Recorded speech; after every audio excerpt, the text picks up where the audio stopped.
What's up, YouTube? Yugioh Pizza Bros here, coming at you with a Blackwings deck profile. The July ban list really didn't impact Blackwings too much, so I still feel like they're going to be a pretty viable deck for this format. I've seen some builds of Blackwings that are crazy, and they're based around OTKs and Synchro and XYZ plays, but this is more of a control-based build, which, in my personal opinion, I believe is the best way to play Blackwings. So, without further ado, let's go ahead and get into the list. The first card is, you want to play 3, Shura the Blue Flame. She's great. She's an 1800 beat stick, and when she destroys a monster by battle, you get to search out a Blackwing with 1500 attack or less, and special summon it.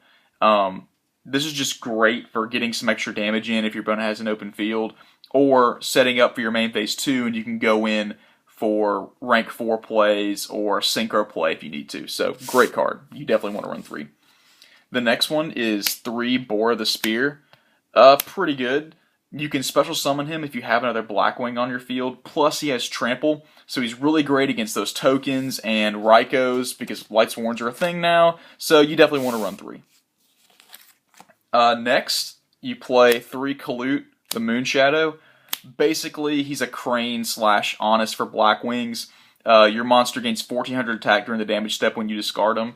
And the best part about this card is that you can stack him. So you can drop multiple Clutes within the same damage step, which is something you really can't do with Honest, well, because it's at 1. And then Crane only doubles the original attack, so that is a slight edge you have playing Blackwings and dropping Clute. Helps you get over those problem cards. The next Blackwing I play is 2 Blizzard the Far North. He's okay. He's something that I've considered cutting down to 1, but I feel like he's just too good, and he has too many uses to not play at all. But basically, when he's normal summoned, you get to revive a level 4 lower Blackwing, so it helps you go into your level 5 or 6 synchro plays pretty easily. So he's not too bad, but I've tested some things out, whether playing him at 1 or not playing him all, so I'm still considering it. 2 Kochi the Daybreak. He is, in my opinion, a great card. I know some Blackwing players that just refuse to play him. They say he's too slow. I disagree. I think when he's combined with Shura, he's an instant rank 4 play, and when combined with Bora, he's an instant level 8 synchro play. So, I mean, he's a great card. And if for nothing else, he's Icarus attack fodder. So, I choose to play him over Vayu just because I feel like Vayu is not as good as it used to be, and this deck is more based around XYZs than Synchros. The last tuner I play is 1 Gale the Whirlwind. Man, if only this card ever came back up to 2. For those of you who don't know what he does, you can special summon him if you have another Blackwing, just like Bora, and you can use his effect to have the attack and defense of a monster your opponent controls. So basically, he's a 1 card out to Ophion. Anything with less than 2600 attack, he'll be able to run over. And he's just great for just maximizing the amount of damage you can put on board. Plus, it helps for swarming the field. Great, great card. The next one I play is Sirocco the Dawn. He's okay. He's kind of like a Cyber Dragon. If your opponent controls a monster and you don't, you can normal summon him without a tribute. But one nifty little trick he can do is, using his effect, you can combine the attack of all Blackwing monsters and transfer them to another Blackwing you control. And that also applies for your opponent's Blackwing. So if you're playing the mirror match, this card is fantastic. In fact, I used to side another Sirocco in the side deck just in case I placed another Blackwing player, but that was way back when. So using Sirocco and Bora, you basically have a 3700 attacker with piercing, which is pretty good. So Sirocco's something that is a little slow at times, but I just like running the 1. Then we have 1 Sepharose. If this card's effect could be used more than once per duel, he would be absolutely ridiculous. You can pay 400 life points and bounce a face-up card you control to your hand to special summon from the grave, but like I said, you can only use it once per duel, but even then, it's still pretty darn good. You can bounce your face-up whirlwinds, or even better, bounce a Gale or a Bora back to your hand and just special summon it, and it's basically a +1 for free, and he's just great for helping you going into your rank 4 plays. 1 Dark Armed. The vast majority of the deck is Darks, so I mean, it makes sense. Drawing this late game really does kind of suck, But, I mean, you have decent graveyard manipulation with Call the Haunted and Sepharose, and you have a couple Blizzards, so it's not the end of the world, but usually if you draw this late game, all he's good for is ditching with Allure of Darkness, so. But he's still too good not to play. I mean, come on, it's dad. And the last monster I play 2 Effect Baylor. I like it better than Max C this format, because the main thing this deck loses to is Exciton Knight, and Bear, and 101. You just cannot afford to let certain cards go off against this deck when it comes to effects, and I'd rather limit what my opponent can do as opposed to draw more cards, because with Max C, there's nothing that's going to stop them from using their effects, and I just think Baylor is a better choice this format. Plus, I mean, on the off chance that you have to use it, it is a level 1 tuner, so you can use it to go into things like Armides or, whatever you got to do. So I like Baylor better this format than Maxi. Alright, so that's all for the monsters. I believe it's 19, forgot. And now we're on to the spells. You play triple Black Whirlwind, and this is the most important card of the deck. Without Black Whirlwind, playing this deck is a lot slower, it's a lot more difficult. This card just lets you maintain advantage. When you normal summon a Blackwing, you get to add another from your deck to your hand that has less attack. So, like I was saying earlier, if you summon something like a Bora or a Shura, that basically gives you access to most of the other Blackwings in your deck. So, just, like I said, incredible card, pretty self-explanatory. Then I play 3 Pot of Duality.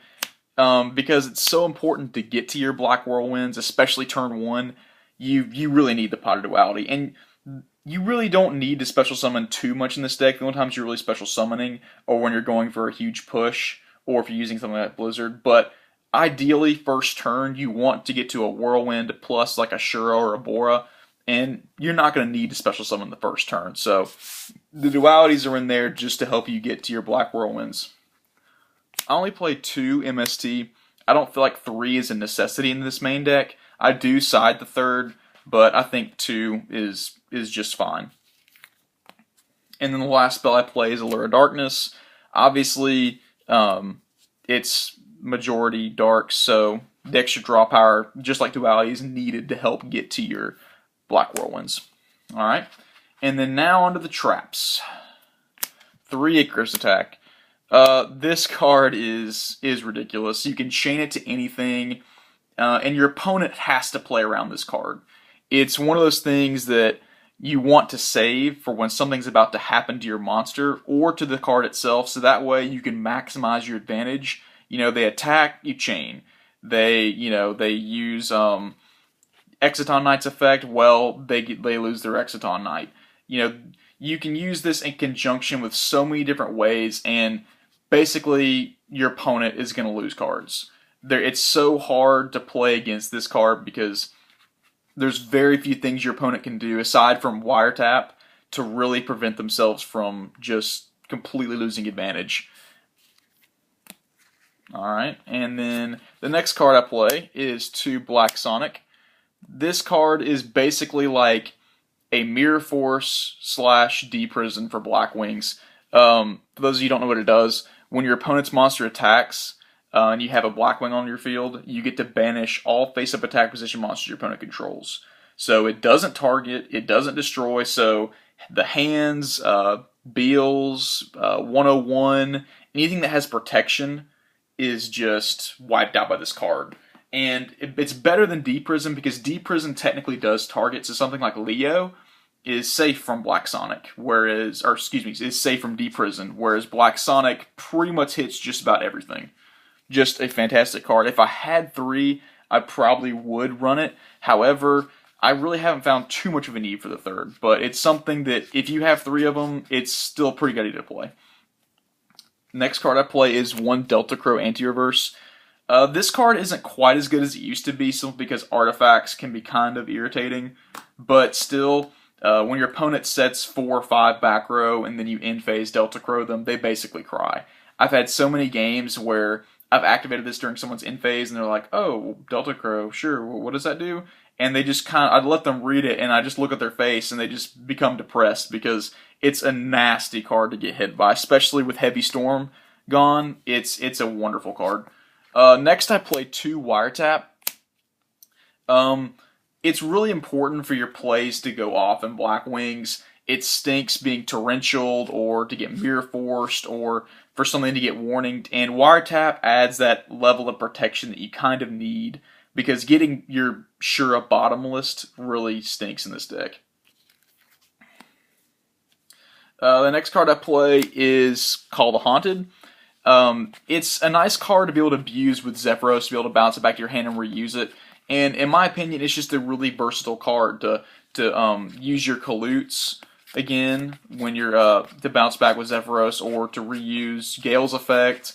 You know, it's just a pretty good card. It doesn't see as much play as it used to unless you're playing Hat, but I still like it. Still a pretty good card in this deck. And then I play three 1-ofs in Torrential, Compulse, and Warning. I don't play the bottomless just because, as weird as it sounds, I'd rather have a Call of the Haunted than the bottomless. I know that's a crazy thing, and people are going to say, oh, you're stupid, play the bottomless. But in this deck, you really don't need that extra trap. If you want to, you could easily switch out a Compulse and a bottomless. It's something that I am considering, but I just find Compulse to be a slightly more versatile card because it's chainable. I feel like a lot of the times, if I rely on a bottomless just to stop the summon, then I'm kind of putting myself in an awkward position. Whereas if I have the Compulse, I can chain it whenever I need to. Just my opinion. In the vast majority of other decks, I do run bottomless, but for some reason in Blackwings, I prefer to have others. Alright, so that's it for the main deck, 40 cards, and now onto the extra deck. I play 6 Synchros. The first one is Armides. You really don't go into him that much. The best way to go into him is using a Blizzard to revive a Clute. He's just kind of there to be able to access a level 5 in case I need to. But he's still not too bad. He's good against Bujins. For my level 6, this should be a Yugioh Guardian, but unfortunately I do not have one. It's coming in the mail. But Orient Dragon is not too bad of a substitute. It banishes a Synchro monster, but definitely now that Yugioh Guardian's back, you definitely want to get one of these in here. And then I play 1 Armed Wing. It's not too bad. It's 2300 with Trample, but if it attacks a defense position monster, it gets boosted up to 2800. So, pretty good. And it's a Blackwing, so you can use it with Clute or use Icarus Attack because it is a Wing Beast. For the 7s, this is Armor Master. It can't be destroyed by battle, which is pretty neat. And plus, when it attacks an opponent's monster, you get to put a counter on it, and basically whenever you want, you can remove that counter to have that monster's attack and defense become 0. Or excuse me, attack and defense. So, pretty neat trick. It can help you stall for a little bit, but it's not nearly as good just simply because of the hand monsters. Then there's just so many effects in this game that just pop a monster now. It's not even a big deal. So, I mean, it's a good card to have, but it's not nearly as good as it used to be. And then, of course, we have Black Rose because, well, it's Black Rose and nuke the field. It's good. And the only 8 I play is a Beetle's. I'm thinking about putting a Stardust in here. I'm just not 100% sure what to cut because it is nice to have more options when it comes to level 8s, but in my opinion, Beetle's is probably the best one that this deck can run. It's easy to get out with Kochi and a Bora, or I'm trying to think. I guess you could go Gale and Sirocco, but that's very rare. Usually how you bring us out is with Kochi and Bora. So that's it for the Synchros. Like I said, Blackwings used to be a Synchro-based deck. Now, not as much. For the Xyz, I play 101. It's just a good card. You steal your opponent's monster, enough said. 1 Exciton Knight. Now, this might sound like a weird choice, but Exciton Knight actually isn't that great in this deck, simply because if all goes according to plan, you're going to have a whirlwind on field, and you're going to be adding cards, but Exciton Knight is in there for when things go really bad, and I'd rather have it and not need it than need it and not have it, if that makes sense. So, it's too good not to play. Unfortunately, he just doesn't get as much use as he would in other decks. 1 Diamond Dyer, you play a deck completely jam-packed with winged beasts. But actually, his effect isn't... I don't bring him out as much as I would have thought. It's just not a great card to go into, because usually if you bring him out, you're going to go negative. But sometimes you just have to get rid of those certain cards. So then I play Black Ship of Corn. Deals with the hand monsters. Deals with Zen mains. Good card to have. 82, attack directly for 2,000. Just really good. Plus you run whirlwinds, so his other effect where he can't be targeted for attacks does come into play sometimes. Cowboy, because 800 burn damage per game is pretty good. Key Beetle, this might be the card that I do cut for Stardust. He's not bad, but he's just not as good as he normally is, like in the Vanity's Emptiness builds. He's the star player, but as you can tell, I don't play Vanity's Emptiness, so he's not too bad, just not great. One Darquesse Emerald. He's good for recycling your Clutes, and, in a desperate situation, he can be sort of used to modulate your graveyard for Dark Armed. He's okay, but he's another card I'm considering taking out.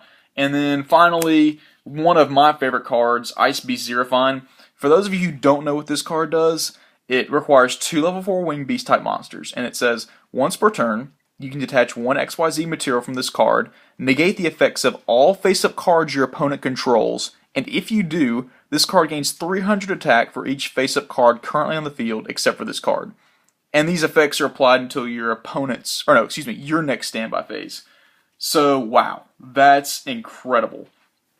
You negate all of your opponent's cards, which includes like field spells like Necro Valley or Mound of the Bound Creator, whatever. It does not target. And basically, assuming you have one other face-up monster and they have, a couple other cards, I mean, it can easily be a 2,900 to over 3,000 beat stick, and all of your opponent's effects are negated until your next standby phase. Just a great card, and people really don't see this coming. So, that's it for the deck profile. I hope you guys liked it. If you did, it'd be awesome if you could like and comment and just subscribe to our channel. We're going to have a lot more deck profiles and maybe some pack openings and other discussion videos coming up really soon. I know the other half of Yugioh Pizza Bros is working hard to get some content for you guys, so I just hope you guys enjoy the video, and I'll see you next time.